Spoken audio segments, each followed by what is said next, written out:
Okay, so we'll get started. I think we'll call the regular meeting of Township Council for the purposes of public hearing to order for February 12th. Of course, I'd like to begin by acknowledging that we're on the traditional territories of the Coast Salish peoples, and in particular acknowledge our valued relationships with the Katzie, Kwantlen, Matsqui, and Semiahmoo First Nations.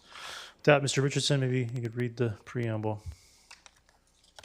A public hearing is a statutory requirement under Section 464 of the Local Government Act and must be held before third reading of a community plan, land use contract amendment bylaw, heritage designation bylaw, or heritage revitalization agreement bylaw. During a public hearing, council acts in a quasi-judicial role for the purpose of allowing persons who believe their interest in property is affected by a bylaw, permit, or other matter to make representations to council either orally, by written submission, or to add comments to or elaborate upon correspondence that may have already been presented to council concerning the bylaws. It is important to note that council is not able to receive any additional information on the bylaws following the public hearing as dictated by case law.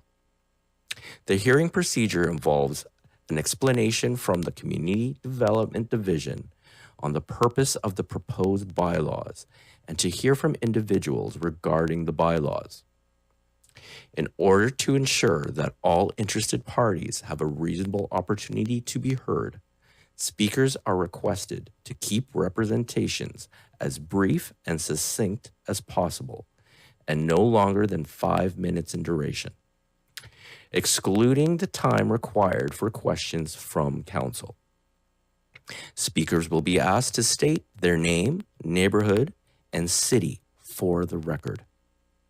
And if referring to prepared remarks, to submit copies of these to the township clerk. Decorum must be always maintained. This includes refraining from applause, booing, or heckling. To assist with large numbers of speakers, individuals must advise the township clerk and sign the speakers list prior to the commencement of the public hearing. The names on the speakers list will be read out during the hearing. Individuals who have already addressed council and wish to add further submissions will wait until the people that have not yet addressed council have had an opportunity to speak. All submissions and speaker lists are considered part of the public record. Council members should not express their views nor debate the bylaws. However, they may question speakers to clarify particular points in their submissions. Council may consider third reading or third reading and final adoption at this meeting or at its next regular meeting. Thank you.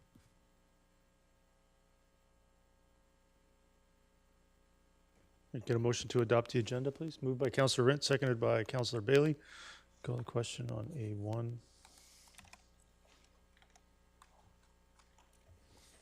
That carries unanimously. Mr. Richardson, item B1. Thank you, Worship. The subject Central Gordon Estate Neighborhood Plan Amendment and rezoning applications pertain to a proposed residential development consisting of approximately 205 apartment units at 20370 and 20392 73A Avenue.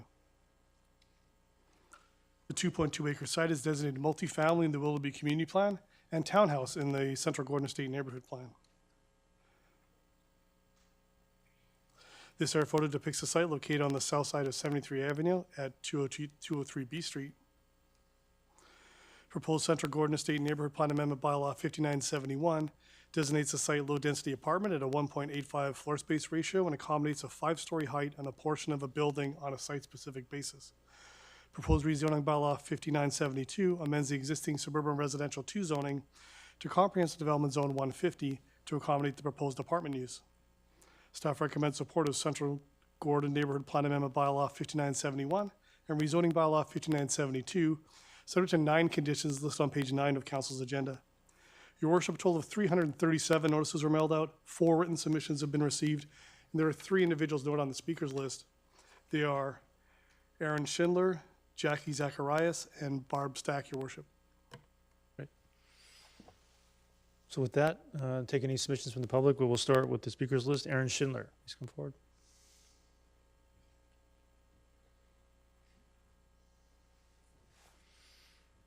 Thank you. Aaron Schindler, 203 2772nd. Basically, I just wanted to figure out what's going to be happening with these high rises, with the number of people coming in, and the schooling that we already have issues with. The number of portables already going up with the current ones. We have concerns. I'm right on the border of the build site. We're concerned with the impact it would have on our current foundations and whatnot, being that it seems that's a few arms length from our perimeter to the next one. So really looking at the number of units being put in, and now we're losing more space for the force that we already have, and that's just more people. Already right now can be quite the issue trying to get out of our complex, having more people, more construction, a lot more vehicles. There's a really poor plan in place already for the current construction, for the vehicles there, hardly any flaggers. So it can take quite some time, a lot of anger. I'm surprised there's not more fist fights out there, because there are a lot of people screaming at each other. There's a lot of issues that we have with current builds as it is, but with this one too, where there's lots of concerns of density of people. I understand that the building in the area it only has to go up. We can't continue sprawling out, but having a number of high rises in the area, it gives to more people. Do we want to be back to back with other units? Probably not. No. But if I don't want to see higher apartment buildings. It's already tough enough to have no sunlight as it is in the backyards. We don't have grass. Nobody puts it in anymore because there's no sunlight. About 10 feet from the top of my fence, at least, to the floor of my yard. So adding more height behind me, I'm not going to get any sun. There's barely any in the evenings. I get a bit of a corner of it. So it's, I just don't see having a higher apartment complex coming in being beneficial to the neighborhood itself. I know it's a little one-sided where I'm putting myself first as well, but there's a lot of space that's being developed right now, and it's very difficult for us to, or my wife and I, to want to be around this neighborhood that's being built on top of each other so high. And as it is, as you know, that the costs of living are through the roof. It'd be nice if we could all afford to have a single-family home, but we just can't. But we're looking at moving out of this community because we'll have no space to ourselves as it is, with this new builds. But it's pretty much my time there. Great, thank you. Thanks. Next speaker, and I don't want to get this wrong. Jackie Zacharias, did I get that correct? Please come forward.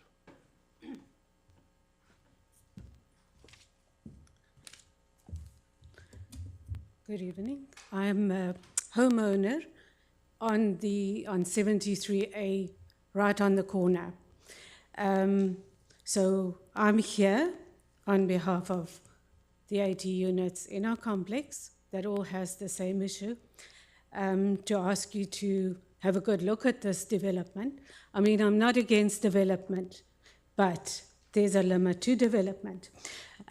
We did buy this unit with the understanding that there was going to be a development next to us, and it was going to be 18 townhouses and a 72 condo apartment on 72B. Since the developer has marketed inside and said he wants to apply for a rezoning permit, and with that permit, we feel that there's going to be a precedent set in future developments, especially with the development further down 73A and on the other side of 204, because one guy got through why can't we try as well? Also, is he going to go 5 and ask for 5 and take 6, ask for 4 and push for 5? So think about that one. And then, we feel that it's going to lose the suburban feeling that we have at the moment. We still have homes, we still have good townhouses around us. There is ample space for condos along 72, as you have mentioned before. Then also another thing, there's no if you look at the map that the architect has drawn up, there's no distance between the fence line bordering our property and the current new development. There's only signs that says it's a retaining wall. So that means, is that building going to be the distance that you are from me, 18 plus meters high? And that is what we are looking at. And as the gentleman mentioned, this is going to impact all of our buildings, sunlight and privacy. We're going to have somebody right across from us. Also, what is it going to do to the value of our property? Does somebody want to live next to a high-rise? And then the last thing is the traffic. 91 homes against 205. I know we had the issue before and we said we'll look at the entrances on developing 204, but is 204 going to be sufficient to divert the entire community? That's all. Thanks. Thank you. Next speaker, Barb Stack. Please come forward.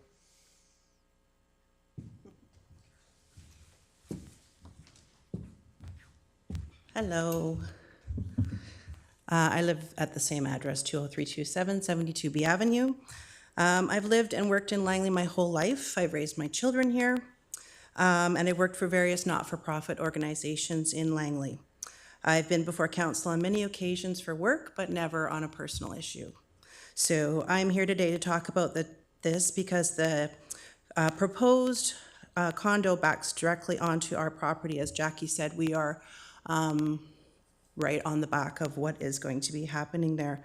Before we bought our townhouse, we did the research, we looked in the area, we looked at all the different options that were out there. We knew that 3 years ago when we bought it and moved that the property was going to be developed for townhouses. And that was one of the reasons that we were okay in moving there. Not that it was going to be changed and that we were going to have condos built behind us.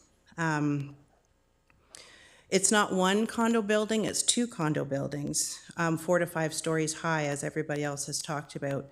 And definitely blocking our sunlight, as our deck faces that way, and we tend to sit on our deck a lot. I know for lots of people that's not a reason not to build a condo, but for us, that was one of the reasons that we bought there. This was supposed to be our retirement home.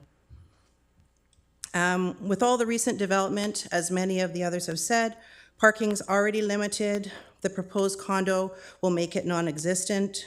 Traffic heading into our complex is awful, as it was already said. Everyone's coming in off of 72B. I agree that I can't believe there's not been more fights or arguments out there, because some days we can be sitting there for 20 minutes in order to get in and out. God help us if there is an emergency or something. So this would be 6 condos in that area and 100 townhouses with 1 exit right now. I understand that there is a proposed road, but still we have 2 schools down the road. When we're trying to get out in the morning or come home in the afternoon, it's a nightmare. When I recently spoke to you, Mayor Woodward, you reassured me that the plan was not to have condos built on an interior road, and that it was supposed to be on a main road or the thoroughfares such as 72 or 208 Street. I also talked to a township employee who confirmed the same thing, that there was no plans to have condos built on an interior road. I'm deeply saddened that this is actually being put before us. It concerns me, and I feel that if the proposal is to go through, that we will have to potentially move out of the community that I've lived in for the past 55 years. Yes, that's my age. My argument is that I don't really have an argument other than the fact that it's really our home. Having a condo built right there is not ideal for anybody in our complex. And I really hope that you will consider that this is not the best place for it. And that, as I said, we already have 6 other ones coming up around us. So, thank you. Thank you. Are there any other submissions from the public on item B1? For a second time, are there any other submissions from the public on item B1? And third, are you coming forward with the public or as the proponent? I just want to respond to some of this. Yeah, you'll have that chance. For the third and final time, are there any other submissions from the public? With that, we'll close the public portion of the public hearing. If the proponent wishes to come forward and make a submission, now would be your opportunity to do so.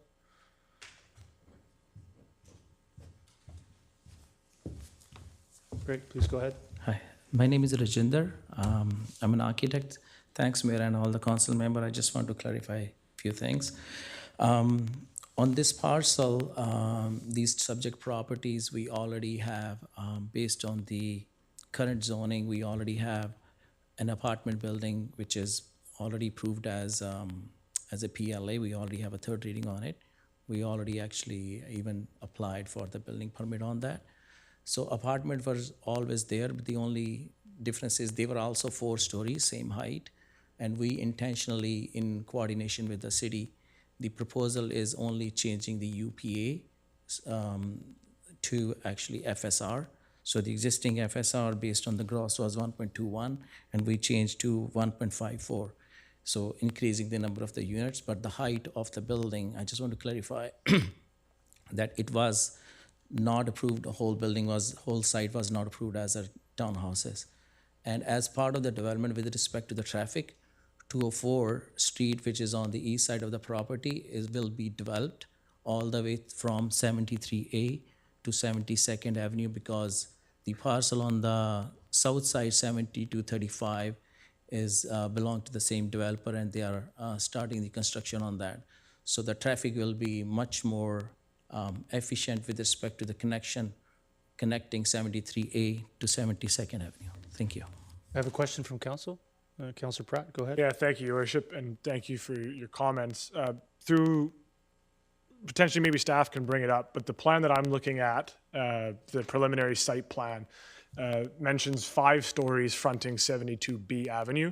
So can you just confirm that there are 5 stories fronting on the south side, the remaining are 4, so they're not all 4? Yeah, and the reason, yes, it is correct. And the reason for that is not that we want to do for a 5-story, but somehow from 204 Street, the moment you go on 72nd B Avenue, you almost drop by of 1 full story. So what happens is actually you see this site like doing this. So the only way you can do 4-story, and what we did is in coordination with the city planners don't want to see the parkade coming right to the front. They want to have a public interface with that units. So we added those 4 units in there. So we have to call it 5-story by zoning bylaw and code requirement, but technically, if you see it, we only have a 4-story building, all of it on whole site. But the project needs to be called 5-story for the code requirement. Thank you. Thank you. Great, thank you. No, there's questions from council. Thank you for your submission. With that, and close the public hearing for item B1. Get a motion to terminate. Moved by Councillor Rent, seconded by Councillor Bailey. All those in favor? Opposed and carried. Thanks. So that will be further considered by council on February 26th.